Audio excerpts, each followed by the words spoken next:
इस वीडियो में हम लोग बात करेंगे कैसे मॉडर्न अप्रोच के थ्रू जनरल एंट्री कर सकते हैं। उसके लिए हमें सबसे पहले टाइप्स ऑफ अकाउंट समझना पड़ेगा, जो कि 5 टाइप के होते हैं।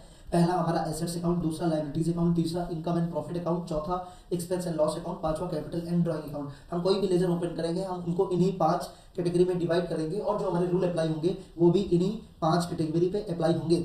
सबसे पहले हम रूल की अगर बात करें तो वो अप्लाई होता है एसेट्स एक्सपेंस और लॉस पे। अगर हमारी एसेट एक्सपेंस लॉस की वैल्यू बढ़ती है, इंक्रीज होती है तो डेबिट, और अगर हमारी वैल्यू घटती है, डिक्रीज होती है, उसे हम कर देंगे क्रेडिट। अगर हम एग्जांपल लें फर्नीचर का, हमने एक फर्नीचर परचेज किया, जब हमने परचेज किया तो उसकी वैल्यू बढ़ गई।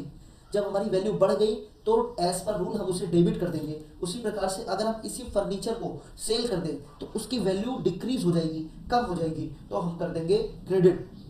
अभी हम लोग बात करें लायबिलिटी, इनकम और कैपिटल के रूल की, तो ये एसेट एक्सपेंस लॉस का बिल्कुल रिवर्स है। जैसे हम बढ़ने पे एसेट एक्सपेंस लॉस को डेबिट कर रहे थे, वैसे ही लायबिलिटी, इनकम, कैपिटल के बढ़ने पे हम लोग करेंगे क्रेडिट। और जैसे हम लोग एसेट्स एक्सपेंस लॉस के घटने पे उसे हम कर रहे थे क्रेडिट, यहाँ पे उसे हम कर देंगे डेबिट। अगर हम एग्जांपल लें लोन का, हमने एक न्यू लोन लिया और लोन हमारे अकाउंट में आ गया, तो हमारी लोन की वैल्यू बढ़ गई, बढ़ने पे यहाँ पे हम करेंगे क्रेडिट। और उसी प्रकार से उस लोन को हमने रीपे किया, थोड़ी सी वैल्यू कम हो गई, वैल्यू कम हो गई तो उसे हम कर देंगे डेबिट। अभी हम लोग एक एग्जांपल और लेते हैं, सैलरी पेड फॉर कैश 4000। अभी हमने सैलरी पे किया, सैलरी क्या है, हमारे लिए एक्सपेंस है। एक्सपेंस हमारा क्या हो रहा है, इंक्रीज हो रहा है, इंक्रीज हो रहा है तो हम क्या कर देंगे डेबिट। उसी प्रकार से हमारे पास एक चीज है कैश। कैश क्या है, हमारी एसेट्स।